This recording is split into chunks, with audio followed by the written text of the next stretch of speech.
আসসালামু আলাইকুম দর্শক বন্ধুরা, আজকে আসলাম মাঠে। তো অনেক দিন ধরেই ভেবে রেখেছিল এখানে খেলা হবে। তো আজকে খেলা দেখতে এসে পড়লাম। তো মাঠে সবাই ব্যায়াম ট্যাম করে নিচ্ছে, কিছুক্ষণের ভিতরেই খেলা শুরু হয়ে যাবে। তো এই খেলাটা হচ্ছে নাসিম ময়দানে কয়েক মাস পর পরই এখানে খেলা হয়ে থাকে। তো এই খেলাটা হচ্ছে 31শে ডিসেম্বর উপলক্ষে। তো সাউন্ড বক্স আনা হয়েছে, ওই যে দূরে দেখতে পাচ্ছেন সাউন্ড বক্স, এমনকি ফুচকা টুচকার দোকানও বসেছে। কিছুক্ষণের ভিতরে এখানে খেলা শুরু হয়ে যাবে। তো এখনই খেলা শুরু হবে।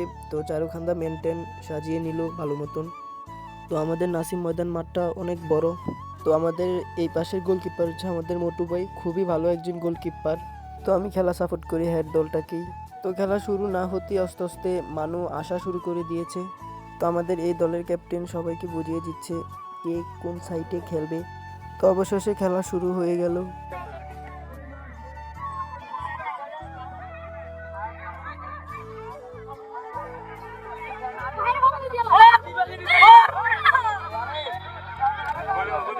তো বলটা আউট হয়ে গেল, গোল আর দিতে পারলো না। তো গোলের ভিডিওটি করতে পারলাম না। অবশেষে আমাদের দল 3টি গোল দিয়ে ফেললো। তো জিরু ভাই 3। তো 3টি গোল দিয়ে আমাদের দল খুবই খুশি। সো আজকের ভিডিও এখানেই শেষ করছি। আমাদের এইসব ভিডিও দেখতে আমাদের পেজটাকে ফলো দিয়ে রাখবেন এবং লাইক এবং কমেন্ট করে যাবেন। তো এটাই বাস্তব।